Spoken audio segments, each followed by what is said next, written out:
ఏ ధ్వనికి పడితే ఆ ధ్వనికి మేల్కొనకూడదు కదా, అలా ఎందుకండి మేల్కొనకూడదు అని మీరు నన్ను అడగచ్చు అన్నమాట. అలా లేస్తే ఏమవుతుందంటే మీ మనస్సు యొక్క ఉద్విగ్నత వెళ్ళిపోతుంది.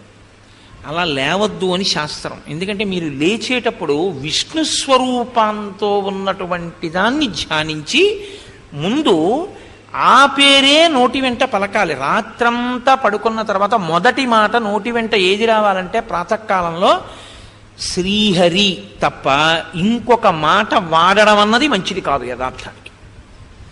ఒక్క శ్రీహరి శ్రీహరి శ్రీహరి శ్రీహరి 3 మాటలు. ఎందుచేత అంటే శ్రీకారంతో ప్రారంభమై ఆ రోజు కాలము చేత మీరు అనుభవించవలసిన పాపము దుఃఖ రూపంలో రాబోతుంటే అది జాగృతావస్థకి ప్రారంభం కాబట్టి ఆయన ఆ పాపమును హరించి దాని స్థానంలో మీ మనసు సుఖపడేటట్టు సంతోషించేటట్టు మీరు బాధపడకుండా ఉండేటట్టు మీరు చేసిన పాపమును మన్నించి మిమ్మల్ని సంతోషపెట్టగలిగినటువంటి అఖిలాండ కోటి బ్రహ్మాండ నాయకుడు ఆయన. ఆయన అలా మీ పాపాన్ని మన్నించి మీకు మంచినిచ్చినా అడగగలిగిన వాడు లేడు. ఆయన అలా క్షమించకపోతే ఈశ్వరుడే కాడు. పాపానికి పాప ఫలితమే, పుణ్యానికి పుణ్య ఫలితమే, నువ్వు అంటే మాత్రం నేను ఇస్తానా అన్నాడు అనుకోండి, ఇంకెందుకు మీరు నేను స్మరించడం. అందుకే నమ శివాభ్యాం అశుభాపహాభ్యాం. మీరు భక్తితో స్మరిస్తే ఆయన మీ పాపం తీస్తాడు. లేకపోతే వెంకటేశ్వరుడు అన్న మాటకు అర్థమే లేదు. వేం కటతీతి ఇది వెంకట. మీ పాపాన్ని తీయగలడు. ఏది నిప్పెట్టకుండా వెంట్రుకల రూపంలో తీసేస్తాడు. అందుకు కదా తలనీలాలు ఇచ్చేస్తాం. పాపములను తీయగలిగిన వాడు కాబట్టి వెంకటేశ్వరుడు. అసలు పాపమే తీయడు ఈశ్వరుడు అంటే. అప్పుడు ఆయన ఇంకా క్షమాభిక్ష పెట్టడు అని దాని అర్థం. ఆయన క్షమాభిక్ష పెట్టని వాడైతే మీరు ఇంకెళ్ళి ఆయన కాళ్ళు పట్టుకోవడం ఎందుకండి? అసలు మీ పాపమును మన్నించగలిగిన ప్రజ్ఞ ఈశ్వరుడికి గురువుకి లేకపోతే ఈ ఇద్దరిని పట్టుకోవడం లోకంలో అనవసరం. డాక్టర్ గారు ఎప్పుడూ కడుపు నొప్పి కాళ్ళు నొప్పి అని వచ్చేవాడే, ఒక్కడు రిలీజ్ అయిన సినిమా గురించి చెప్పడానికి వచ్చేవాడు లేడని విసుక్కుంటే ఏమన్నా అర్థం ఉందా? డాక్టర్ గారి దగ్గరికి వెళ్ళేవాడు సినిమా గురించి మాట్లాడడానికి ఎందుకు వెళ్తాడండి? అలా వెళ్ళడు. అక్కడికి వెళ్ళే వాళ్ళందరూ ఎవరెడతారంటే ఒంట్లో బాగోలేదని చెప్పేవాడే వెళ్తాడు. ఈశ్వరుడి గురించి వెళ్ళేవాడు 198 మంది ఎవరెళ్తారంటే అయ్యో ఈశ్వరా నా వలన ఎన్ని పొరపాట్లు జరిగిపోయాయో తండ్రి, నువ్వు తప్ప నన్ను ఎవరు మన్నిస్తారు అని అడిగేవాడు ఎడతాడు. గురువుగారి దగ్గరికి ఎవడెడతారు? అయ్యో మేము చీకట్లో ఉండిపోయామండి, మాకు మార్గం తెలియట్లేదు, మమ్మల్ని మంచి మార్గంలో నడిపించండి అని అడగడానికి వెళ్ళేవాడు అడుగుతాడు. వాడు నీ అంత వెలుతురులోనో నీకన్నా వెలుతురులోనే ఉంటే నీ అవసరం వాడికి ఎందుకు? ఒక గురువు ఉన్నాడు అంటే ముందు ఏమర్థం చేసుకోవాలంటే తనని ఆశ్రయించేటటువంటి వాళ్ళు ఒక మంచి మార్గం కోసం తన్ని పట్టుకుంటారు. కాబట్టి తాను ఉదారుడిగా ఉండాలని గురువుకు ఉండాలి. అసలు ఆ మాట గురువు, ఆ మాట ఈశ్వరుడు అనలేదనుకోండి, అసలు ఉద్ధరణ అన్న ప్రక్రియ అక్కడే అయిపోతుంది కదండి. ఇది చాలా జాగ్రత్తగా మీకు ఉపకరణముగా దేశకాలముల యందు ఉద్ధరణ రూపంలో వస్తుంది. అందుకే ఇంకా మీకు ఇవన్నీ ఎక్కడా కనపడవు. ఇంత విశాల హృదయంతో సనాతన ధర్మంలో ఋషులు పెట్టారు. అందుకే ప్రతిరోజు దేశకాల సంకీర్తనం. ఆయన తెలియదేంటి నేను ఎక్కడుండి పూజ చేస్తున్నాను? నేనెందుకు చెప్పడం? గంగా కైవేర్యో మధ్యదేశే గర్తపురి క్షేత్రే శారదాపీఠే వసతి గృహే అని నేను చెప్పుకోవడం ఎందుకు? అంటే నువ్వెక్కడున్నావో తెలియనివాడు ఆయన కాదు, దేశకాలములు నీకు తెలిసి ఉండాలి. ఈ దేశకాలముల యందు ఫలితమును నువ్వు అనుభవిస్తావు. అనుభవించకుండా నేను పాపము చేసి ఉంటాను, నన్ను ఏడిపించద్దని వాడి పాదములు పట్టుకుంటున్నానని నువ్వు తెలుసుకుని ఉండాలి. ఇవి రెండే నీ పాపమును అనుభవింపచేయడానికి వస్తాయి. అందుకే దేవి భాగవతంలో సర్వదా సర్వదేశేషు పాతుత్వాం భువనేశ్వరి మహామాయా జగద్ధాత్రి సచ్చిదానంద రూపిణి అంటారు. కాబట్టి ఇప్పుడు ఆయన నిద్ర లేచాడు. లేచి భృశం నియుక్తస్తస్యాంచ మదనేన మదోత్కటః నసతం రాక్షస కామం శశాకాత్మని గూహితుం. తన కామమును తాను అణుచుకోలేకపోయాడు. విశేషమైనటువంటి కామవికారమును పొంది మదోన్మత్తుడై సీతమ్మ తల్లిని స్మరించుట చేత. ఇక ఈ శ్లోకం ఎటువంటిదో తెలుసా అండి? శిలాశాసనం లాంటిది. రావణాసురుణ్ణి మీరు ఏ కారణం చేత వెనకేసుకురావడానికి అవకాశం లేదు ఈ శ్లోకం వల్ల. ఆయన వికారమును పొందాడు. సీతమ్మ తల్లిని స్మరించడం వల్ల భక్తితో స్మరిస్తే ఉండే స్థితి వేరుగా ఉంటుంది. కేవలము కామవికారము. ఎప్పుడు? తెల్లవారుజామున. ఎవరి మీద? ఒక అబల మీద. కాబట్టి ఇప్పుడు ఆయన కామవికారమును పొందగానే యథేచ్ఛ. నన్ను అడిగేవాడెవడు? అదేమిట్రా, ఇప్పుడు నువ్వు సంధ్యావందనం చేయాలి కదా, విశ్రవసో బ్రహ్మ కొడుకు కదా, మరి నువ్వు ఇదేమిటి అలా వెళ్ళొచ్చా? ఆయన అడిగేవాడు లేడు. కాబట్టి ఇప్పుడు ఆయన అశోకవనానికి బయలుదేరాడు. అంటే మీరు ఇప్పుడు రావణుని యొక్క గొప్పతనంగా ఎప్పుడూ వినకూడదు దీన్ని. ఇది చెయ్యకూడనిది అని మీరు గ్రహించవలసి ఉంటుంది. నిద్ర లేస్తూ స్మరించవలసినదేదో అది మీకు తెలియదేమోనని పెద్దలైనటువంటి వాళ్ళు ప్రాతస్మరామి స్తోత్రాల కింద ఇచ్చారు. అందుకే ఏది పడితే అది చదవకూడదు. సాధికారికంగా చెప్పగలిగిన ప్రజ్ఞ ఉన్నటువంటి పెద్దలు చెప్పినవే చదువుకోవాలి తప్ప ఎవరో నాబోటి అల్పజ్ఞుడు రాసేసిన స్తోత్రాలన్నీ పట్టుకుని అదే పనిగా చదివేసుకోవడం, ఆ భాష మంది కాకపోయినా ఏదో బాగుంది కదా అని చదువుతుండడం, అలాంటి పిచ్చి పనులు చేయకూడదు. మీకు అది అర్థం అవ్వాలి. అర్థం అయితే మీ మనస్సు నిలబడుతుంది. మీరు ఎప్పుడు బాగా గుర్తుపెట్టుకోండి, నోటికున్న లక్షణం ఏమిటో తెలుసా అండి? ఒకటి తరింప చేస్తుంది అర్థం వస్తే, నోటికొస్తే మనసు నిలబడ్డం తేలిక. ఇప్పుడు నేను ఇలా పుస్తకం పెట్టుకుని చదవడానికి ప్రాతస్మరామి లలితావదనారవిందం బింబాధరం మృదులమోక్తి కశోభినాశం ఆకర్ణదీర్ఘనయనం మణికుండిలాఢ్యం కుందేందు చందన సుధార సమందహాసం అన్నాను అనుకోండి, నేను అనుభవించడానికి మనసుకి తేలిక. కానీ ఇదే చాలా ప్రమాదం కూడా. ఎందుకో తెలుసా అండి? మనసుకున్న లక్షణం ఏమిటంటే యాంత్రీకరిస్తుంది. నువ్వు చదువు అని ప్రాతస్మరామి లలితావదనారవిందం బింబాధరం మృదులమోక్తి కశోభినాశం అని చదువుతుంటాడు. పాలు పోయడానికి వచ్చిన వాడి దృష్టిలో ఈయన భక్తుడు, పైకి చదువుతున్నాడు కాబట్టి. ఈయన మనసు ఎక్కడుంది? కాఫీ గ్లాసులో తిరగబోస్తోందే, తాగుతుందో ఏమిటో, పాలు వచ్చాకన్నా కూర్చోవలసింది పూజకి, పాలు వచ్చినట్టున్నాయి, కాఫీ గ్లాసులోంచి గ్లాసులోకి తొరుపుతున్న చప్పుడు వస్తోంది అని మనసు కాఫీ గ్లాసులో తొరుపుతున్న చప్పుడు వింటూ ప్రాతస్మరామి లలితావదనారవిందం అంటోంది అనుకోండి, అప్పుడు పుస్తకం చూసి చదువుకోవడమే మంచిది. కనీసం ఇంద్రియాలు ఇక్కడైనా ఉంటాయి కదా. ఇది పెద్ద ఇబ్బంది అండి. ఋషులు తీసుకొచ్చి అన్నింటినీ ఎక్కడ పెట్టారంటే నీ మనసుని తరింప చేయడం దగ్గర పెట్టారు. అది వదిలిపెట్టి ఇంకా మిగిలినవి ఎన్ని చేసినా వాళ్ళు వద్దన్నారు. దానికి దీన్ని ఉపకరణంగా వాడు, అంతేకాని అది వదిలేసి దీన్ని ఇంకో దానికి వాడితే ప్రయోజనం తక్కువ అని చెప్పేశారు అంతే. మనస్సుకి శుద్ధి లేకుండా మీరు దీంతో అల్లరంతా చేశారనుకోండి, ఏదో శంకర భగవత్పాదులు శివానంద లహరిలో అంటారు, ఈ ఎందుకురా ఇలా తిరుగుతావు నువ్వు అనవసరంగాను, పర్వతాలు ఎక్కుతావు, చెట్లు ఎక్కుతావు, చెరువుల్లో కడతావు, తామర పూలు తెస్తావు, బిల్వతలాలు తెస్తావు, అన్నీ తెస్తావు, తీసుకొచ్చి పూజ చేస్తావు. ఎవరికి కావాలి ఇవన్నీ? నీ మనసుని తీసుకెళ్ళి అక్కడ పెట్టావా, నీ వెంట పడడానికి సర్వేశ్వరుడు సిద్ధంగా ఉన్నాడు. ఒక అక్షతలోకి అన్నీ వస్తాయి. అది నీకు చేత కాలేదా, ఉపయోగం ఏమిటి? ఎన్ని చేసినా దాని వలన ఉపయోగము తక్కువ. అంటే చెయ్యొద్దా అండి? నీ మనసు బాగా నిలబడాలంటే ముందు కాయికంగా వాచికంగా చేయడం మొదలు పెడితే మనసు నిలబడుతుంది. మనసుతో చేయమన్నారు కదండి, అందుకని మేము ఇవన్నీ మానేశామండి అంటే ఎలా నిలబడుతుంది? మామిడి పండు తినకుండా మామిడి పండు ఎలా ఉంటుందో చెప్పండి. మారేడు దళం మీరు చేత్తో పట్టుకుని శివలింగం మీద వేస్తే ఎలా అంటుకుంటుందో మీరు చూశారనుకోండి, అప్పుడు మనసుతో చేయండి. మనసుతో చేయమన్నారు కదండి, నేను మానేశానండి బిల్లదళాలతో పూజ అనకండి. అప్పుడు మళ్ళీ నన్ను ఇరికించకండి అందులోకి. అప్పుడు అది మీరు ఈ రెండిటికి మధ్య ఉన్నటువంటి స్థితిలో ఎదగగలగడం ఉపాసన. ఇది ఎదగకుండా తిరగడం అది అంత సమంజసంగా ఉంటుంది అని అంగీకరించరు పెద్దలు. అప్పుడు 10 తలకాయలుంటే ఎవడకు కావాలి, వేదం చదువుకుంటే ఎవడకు కావాలి, ఘన జరిగితే ఎవడకు కావాలి, జడ జరిగితే ఎవడకు కావాలండి. అందుకే ఎవడకు కావాలని అన్నారు శంకరాచార్యుల వారు కూడా. నరత్వం దేవత్వం అన్న శ్లోకంలోన ఆయన ఒక చోట అంటారు, నువ్వు వటుర్వా గేహీవా ఇతిరిపి జటీవా తదితరో నరోవా ఎక్కశ్చిత్ భవతు భవకింతేన భవతి. నువ్వెవడైతే అడగాలరా. యదీయం హృత్పద్మం యది భవదీనం పశుపతే తదీయస్తం శంభో భవసి భవభారంచ వాసి.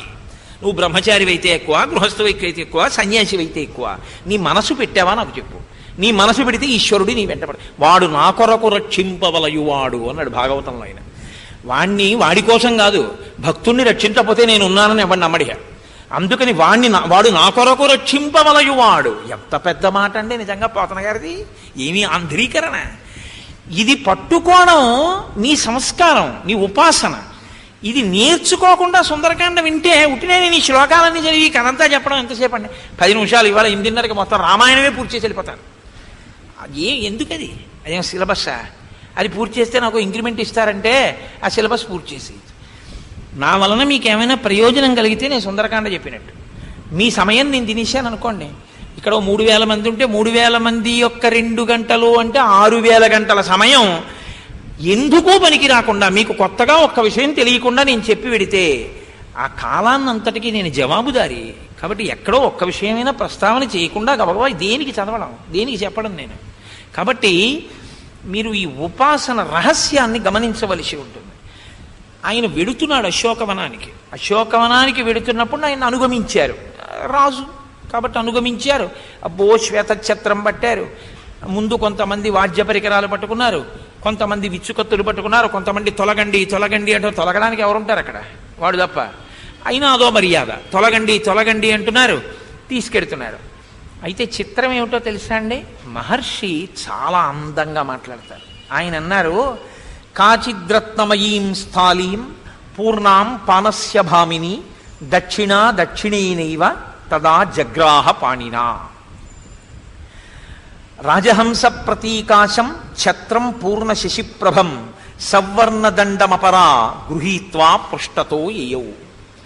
చంద్రమండల సన్నిభమైనటువంటి ఒక గొడుగుని వెనక పట్టుకుని ఒకరు ఎడుతున్నారు. గొడుగు ముందు పట్టుకెళ్ళిపోతుంటారు. ఇదో విచిత్రం. ఊరిరిగింపులు పెడుతుంటాయి కదా, గొడుగట్టుకున్నవాడు గొడుగట్టుకుంటే చాలు. అక్కడ ఏమైనా కనపడింది అనుకోండి, ఈశ్వరుడు సేవ చేయాలి తాపత్రయం. కాబట్టి ఏం చేస్తాడంటే ఆ గొడుగట్టుకుని ముందు వెళ్తుంటాడు. ఈశ్వరుడు ఇక్కడ ఉంటాడు. ఎందుకు ఆ గొడుగు అంటే వాడు గొడుగట్టుకున్నాడు చాలు. గొడుగట్టుకోవడం కాదు, గొడుగు ఈశ్వరుడికి పట్టుకోవాలి కదండి. కాబట్టి ఈశ్వరుడికి ఎండ పడకుండా నీడ పట్టడానికి గొడుగట్టుకోవాలి. నేను మొన్ననే ఎక్కడ చూశాను, అదేంటంటే గొడుగట్టుకు ముందు వెళ్ళిపోతున్నారు. గొడుగట్టుకు ముందు వెళ్ళిపోతుంటారు. గొడుగట్టుకున్నవాడు వెనక ఉండాలి. వెనక ఉంటే ఆయన మీదకి ఛత్రం పట్టుకోవచ్చు. అది కాదు ఇది కాదు. ఇప్పుడు అదొక విచిత్రమైన పద్ధతి. ఏమిటో గొడుగులు, 2 పెద్ద గొడుగులు అటోటి ఇటోటి పట్టుకుంటారు. మధ్యలో ఆయన ఎండలోనే ఉంటాడు. అది విచిత్రం. ఎవరుంటారంటే నీళ్ళలో వీళ్ళిద్దరే ఉంటారు. ఆ గొడుగులట్టుకున్న వాళ్ళు. మీరు చూడండి, ఈశ్వరుడి మీద నీడే ఉండదు.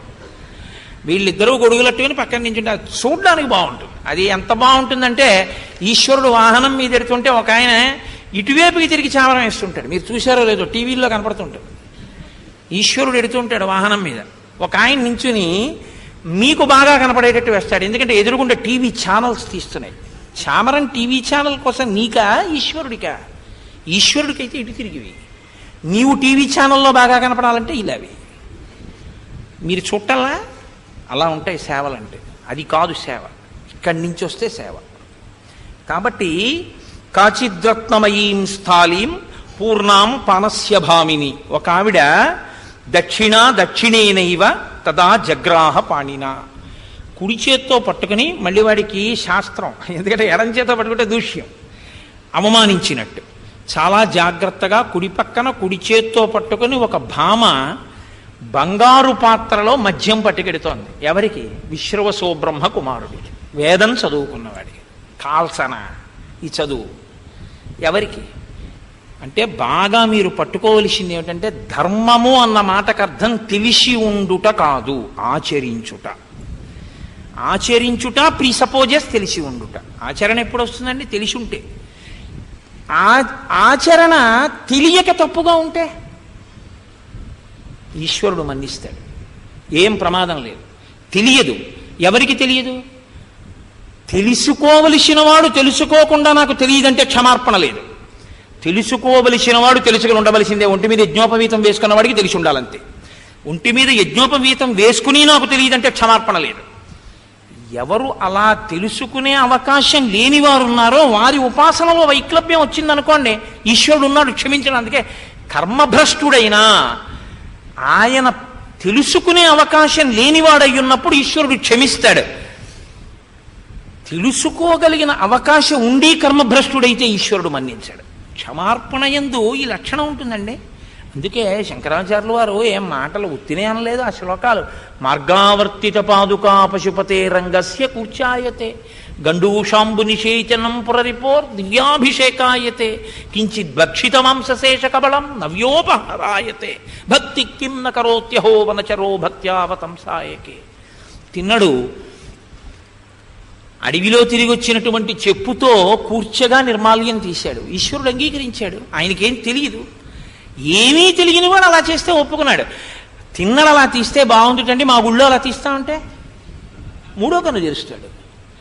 నీకు తెలిసుంటే తెలిసినట్టే చెయ్యాలంతే. అంతేకాని ఆయనకి ఏమీ తెలియదు చేశాడు, అంగీకరించాడు. ఏమీ తెలియదు శివుడికి పెట్టాలనుకున్నాడు, ఓ మాంసం ముక్క నోట్లో పెట్టుకుని పట్టుకొచ్చి నైవేద్యం పెట్టాడు, తిన్నాడు. ఎంగిలి నీరు పుక్కిట పట్టి తీసుకొచ్చి అభిషేకం అన్నాడు, ఆయన మీద ఉమిశాడు, స్వీకరించాడు. తప్ప నీకు తెలిసుండి నువ్వు అది చేస్తానంటే ఒప్పుకోరు. అలాగా నీకు తెలుసుకోవలసిన వాడు, తెలుసుకున్నవాడు తెలుసున్నది ఆచరణలోకి తీసుకొస్తే ధర్మం. తెలుసుకోవడం తెలుసు, ఆచరించడానికి పనికిరాదు, అది ధర్మం కాదు. నేను నిన్న మీతో అన్నది అదే. పర్వాలేదండికి సంఘర్షణ సుందరకాండ. పర్వాలేదండి ఏమిటి? నువ్వు శాస్త్రాన్ని అంగీకరించినట్టే వ్యతిరేకించినట్టే? అంటే అలా ఉందిలేండి కానండి చేసేయండి అంటే పర్వాలేదండి, అంటే శాస్త్రోల్లంఘనం చేయమని చెప్పడం పర్వాలేదండి. కాబట్టి ఇప్పుడు ఆయన ఏం చేస్తున్నాడు? మధ్యపాత్ర తీసుకెళ్ళడం ఏమిటంటే బ్రాహ్మణుడికి, విశ్వరసో బ్రహ్మ యొక్క కుమారుడికి సంధ్యావందనం చేసేవాడికి తెల్లవారకట్ట కామం కలగడం ఏమిటి? సీతమ్మ దగ్గరికి వెళ్ళడం ఏమిటి? పక్కన మధ్యపాత్ర పట్టుకెళ్ళడం ఏమిటి? ఒంటి మీద బట్టలు సరిగ్గా లేని వాళ్ళందరూ బట్టలు కూడా సరిగ్గా కట్టుకోకుండా కళ్ళు తిరుగుడు పడుతూ వాళ్ళు స్నానాలు లేకుండా వెళ్ళడం ఏమిటి? అసలు ఇంకా అంతకన్నా అసహ్యకరమైనటువంటి ప్రవర్తన ఇంకొకటి ఉంటుందా? ధర్మం అంటే ధ్రియతేవా జనైరితి ధర్మం. పట్టుకున్నది ధర్మం తప్ప తెలుసుకున్నది ధర్మం కాదు. నాకు సంధ్యావందనం చేయాలని తెలుసండి, సంధ్యావందనం గురించి నేను 2 గంటలు ఉపన్యాసం చెప్తానన్నాడు అనుకోండి, అది ధర్మం కాదు. సంధ్యావందనం చేశాడనుకోండి ధర్మం. ధర్మం అంటే చెయ్యడం తప్ప తెలిసి ఉండడం ఎప్పుడూ ధర్మం కాదు. తెలిసి ఉన్నది ఆచరిస్తేనే ధర్మం. కాబట్టి ఇప్పుడు ఏమి చెప్తున్నట్లు మహర్షి మనకి? తెలుసున్నవాడే కాని చేసేవాడు కాడు, తెలిసుండి చేసేవాడు రాముడు. తెలిసుండి చేసేవాడి ముందు తెలిసుండి చెయ్యనివాడు నిలబడతాడా? ఇది ఉపాసన, ఇది ప్రశ్న. తెలిసుండి చేసేవాడికి ఒక తలకాయ, తెలిసుండి చెయ్యని వాడికి 10 తలకాయలు తపస్సు. ఈశ్వరానుగ్రహం శివుడిచ్చిన కత్తి. నిలబడతాయా? కాంచన లంక నిలబడవు, పోతాయి. ధర్మో రక్షతి రక్షిత. నువ్వు ధర్మాన్ని పట్టుకుంటే, పట్టుకోవడం అంటే అనుష్ఠిస్తే నిన్ను ధర్మం రక్షిస్తుంది. ధర్మాన్ని విడిచిపెట్టి మిగిలినవి ఎన్ని పట్టుకున్నా నిన్ను రక్షించవు. ఇది చెప్పడం సుందరకాండలో ఉన్నటువంటి రహస్యం. కాబట్టి ధర్మానురక్తి పెరగాలి అంటే శ్రీరామాయణం చదువుకోవడం వినా మార్గం ఉంది అని పెద్దలు అంగీకరించలేదు. శ్రీరామాయణం చదువుకో. శ్రీరామాయణం మనుష్య జాతి ఉన్నంతకాలం కావాలి. ఎందుకంటే ధర్మం మనుష్యుడి కోసమే చెప్పబడింది తప్ప పశుధర్మం పశువులన్నింటికి అంతే, వాటికి ఒకటే ధర్మం. మనకి అలా కాదు, ప్రతి క్షణం మారుతుంది మన ధర్మం. మారే ధర్మం ఎలా పట్టుకోవాలో అలా పట్టుకోవాలి. ఏకాదశి నాడు ఉపవాసం ధర్మం, ద్వాదశి నాడు తొందరగా భోజనం చేయడం ధర్మం. మా అమ్మగారి ముందు నించుంటే పుత్రధర్మం, మా అమ్మాయి ముందు నించుంటే పితృధర్మం. అస్తమానం మారుతుంది ధర్మం. మారుతున్నటువంటి దాన్ని ఎలా పట్టుకోవాలో నేర్పడం, ఏది పట్టుకోవాలో ఏది విడిచిపెట్టాలో, ఏది విడిచి ఏది పట్టుకోవాలో నేర్పడం ధర్మం. కాబట్టి ఆ పట్టు విడుపు అనుష్ఠాన ప్రక్రియలోకి రానప్పుడు తెలిసి ఉండడం ధర్మం ఎలా అవుతుంది? అవదు.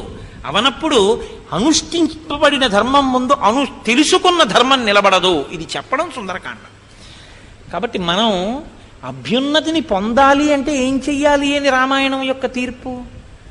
ఖచ్చితంగా మీరు ధర్మాన్ని తెలుసుకోవడం కాదు, ధర్మాన్ని అనుష్ఠించాలి అని. కాబట్టి సమీపం రాజసింహస్య రామస్య విదితాత్మనః సంకల్ప హయ సంయుక్తై యాంతీమివ మనోరథై.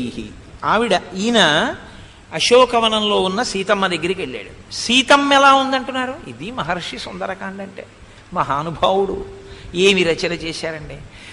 సంకల్పములనేటటువంటి గుర్రములను పూంచిందిట ఆవిడ. దేనికి? మనస్సు అనేటటువంటి రథానికి. ఇప్పుడు కదులుతోంది మనస్సు. మనస్సు దేని చేత కదులుతుందంటే సంకల్ప వికల్ప సంఘాతమే మనస్సు.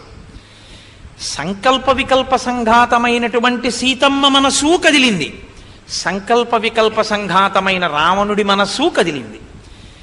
కదలడం మనసు ధర్మం.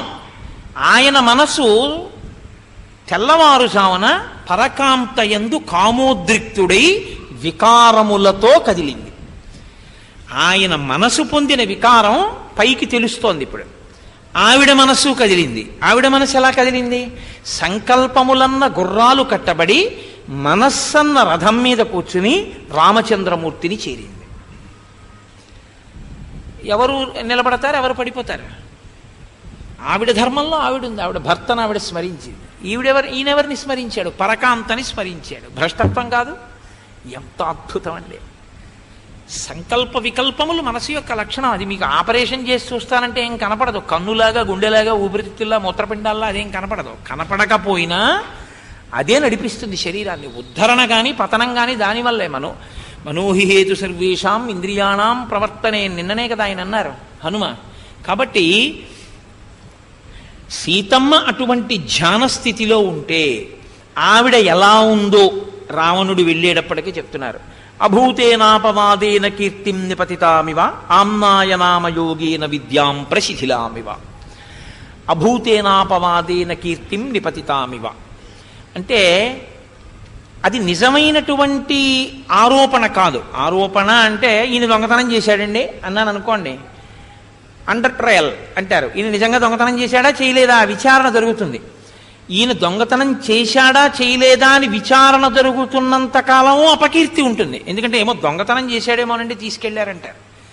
ఆయన దొంగ కాదు, అసలు దొంగ ఇంకోడని పట్టుకున్నారు. ఇప్పుడు ఆయన కీర్తి ఏమైంది? మళ్ళీ ప్రకాశించింది.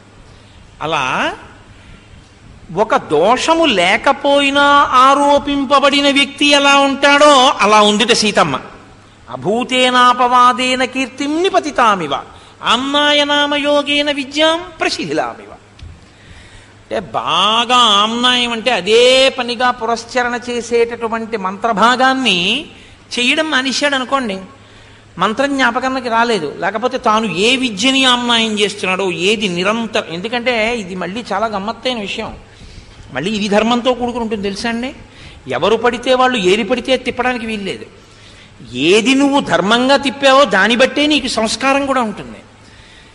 ఇప్పుడు ఒక గృహస్థు ఉన్నాడు అనుకోండి, గృహస్థు ఎప్పుడూ ఆత్మ సంబంధమైన విషయాన్నే తిప్పడం శాస్త్రం అంగీకరించదు.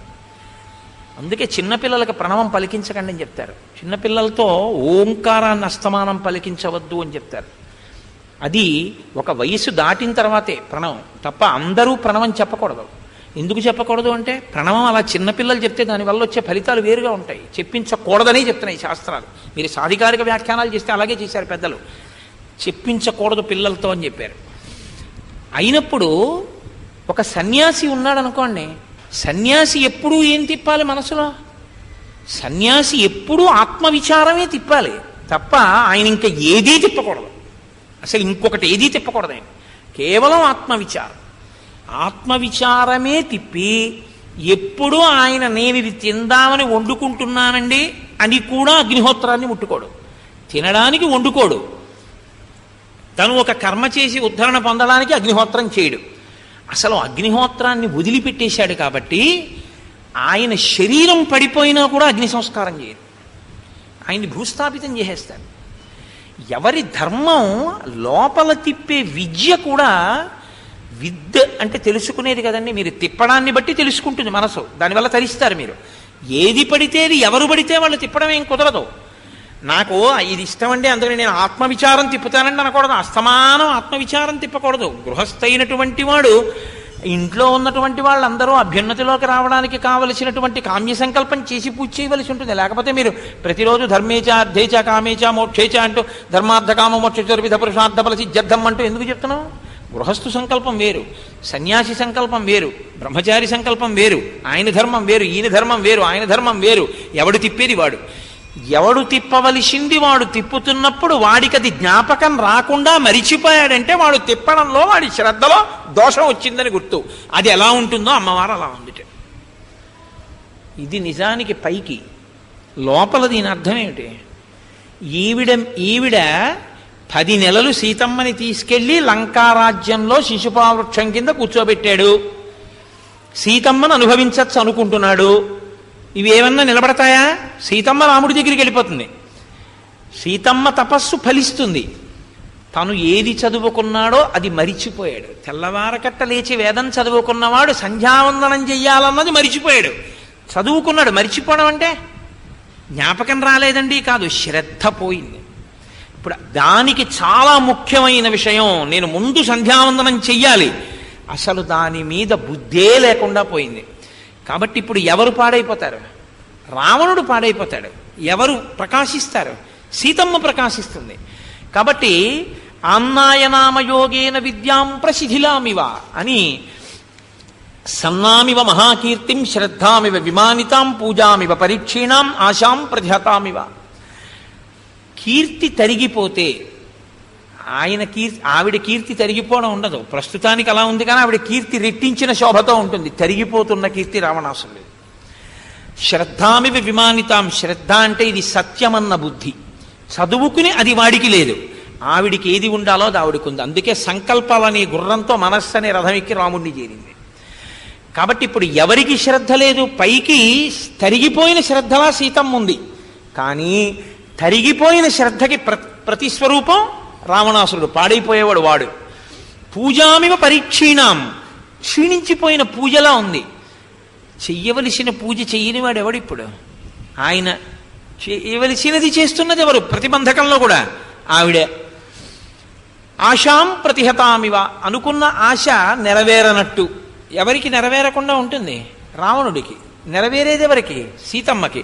శ్లోకం ఒకలా ఉంటుంది, సీతమ్మ అలా ఉందంటారు. పైకి చూస్తే దాని వలన ఫలితం ఎలా ఉంటుందో అలా అమ్మవారు ఉంటుంది, కానీ దీని ఫలితం ఎవరి మీద ఉంటుంది? రావణుడి మీద ఉంటుంది. ఇది శ్లోకంలో ఉండేటటువంటి వైభవం. కాబట్టి ఇప్పుడు ఆయన సీతమ్మ దగ్గరికి వెళ్ళాడు. వెళ్ళి మాట్లాడడం ప్రారంభం చేశాడు. తెల్లవారుజామున కాముకతతో వెళ్ళినటువంటి రావణుడు సీతమ్మతో ఏం మాట్లాడతాడో దాన్ని మహర్షి ఆవిష్కరించడంలో ఒక వైభవం ఒకటి ఉంది, మనం గమనించవలసింది. ఒకటి వెళ్ళడం తప్పు, కాబట్టి ఇప్పుడు వెళ్ళి మాట్లాడే మాటలు కూడా ఖచ్చితంగా మంచివై ఉంటాయి అని మీరు ఊహించలేరు. కానీ ప్రమాదపు టంచులన్నవి ఎంత దూరం ఉంటాయో అంత దూరము వెళ్ళి మాట్లాడాడు. ఎందుకంటే మాట అనేటటువంటిదే మిమ్మల్ని ఉద్ధరిస్తుంది. రామ రామ రామ రామ రామ రామ అనుకుంటూ రామనామాన్ని మీరు మాటగా మార్చుకున్నారనుకోండి, అంతే, తరిస్తారు. మాట మనుష్యుడికే కదండి ఉంది. అందుకేగా పెద్దలందరూ ఏడిచింది దేని గురించి అంటే ఇంకోటి అని ఏడవలేదు. అయ్యా ఈ నాలుక మీద నామం తిప్పవయా అని ఏడిచారు. హరునకు విభీషణునకు అద్రిజకున్ తిరుమంత్రనాజమై కరికిన హల్యకున్ ద్రుపదకన్యకు నాప్తి హరించు తుట్టమై బరగిన ఎట్టి నీ పతిత పావన నామమునాదు జిహ్వపై నిరంతరము నటింపచేయుమిక దశరథీ కరుణాపయోనిధి అని గోపరాజు గారు ఇచ్చారు. పవి పుష్పంబగు వద్ని మంచగు నాకూపారం భూమిస్థలంబగు శత్రుండతిమిత్రుడు విషము దివ్యాహారమౌ నిన్నగా అవనీమండలి లోపలం శివ శివేచ్ఛాభాషణోల్లాసకిన్ శివా నీ నామము సర్వవస్యకరమౌ శ్రీకాళహస్తీశ్వర అని ధూర్జటిచ్చాడు. ఆ నామం నా నాలుక మీద పలికించవయా కాలం అయిపోకముందే అని ఉన్న శక్తి ఈశ్వరనామంగా ఉండాలని ఏడ్చారు. నువ్వు నామం పలకకపోతే ఒకెత్తు, మాట మాట్లాడేటప్పుడు కేవలం మాటకి ఏదో చిన్న శక్తి ఉంటుందని మీరు అనుకోకండి. బల్యేపల్లి వారు కడుపును రంపపు కోత కోయునదియే గాయాలు కాకుండినంటాడు.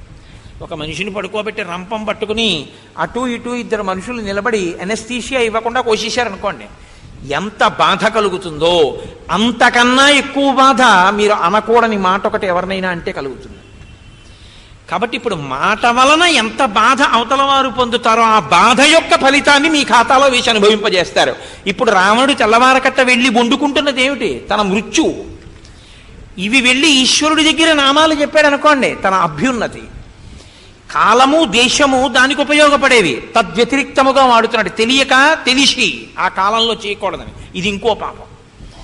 ఇది చెయ్యకూడదు నువ్వు. కాబట్టి నువ్వు కూడా తెల్లవారుజామున నిద్రలేస్తే చెయ్యవలసిందేదో తెలుసా? లేచి కూర్చుని కాఫీ తాగుతూ పేపర్ చదువుతూ ప్రతివాడిని తిడుతూ అక్కర్లేని విషయాల జోలికి వెళ్ళడం కాదు. ఎందుకంటే పేపర్ అన్న తర్వాత ఇవాళ రోజున ఉండేది ఏమిటంటే వాడు వీడిని ఏం తిట్టాడు, వీడు వాడిని ఏం తిట్టాడే ఉంటుంది. నువ్వెందుకు అది? సంధ్యావందనం చేసుకొచ్చేసి చదువు, గొడవ వదిలిపోతుంది. ఆ తర్వాత వ్యగ్రత పొందినా గొడవ ఉండదు. నువ్వు ఇది జరిగి సంధ్యావందనానికి వెడితే పళ్ళు పటపట కొరుకుతూ గాయత్రి చేస్తావు. కాబట్టి ఏది ఎప్పుడు చెయ్యాలో ఇది కదండి, కర్తవ్యమకృతం కార్యం సతాం మన్యుముదీరయేత్ అంటారు. చెయ్యవలసిన పని దేశకాలముల గురించి సుందరకాండలో ఎంత గొప్పగా మాట్లాడతారు. కాబట్టి ఇప్పుడు ఆయన వెళ్ళి ఆవిడితో అంటున్నాడు, కామయేత్వాం విశాల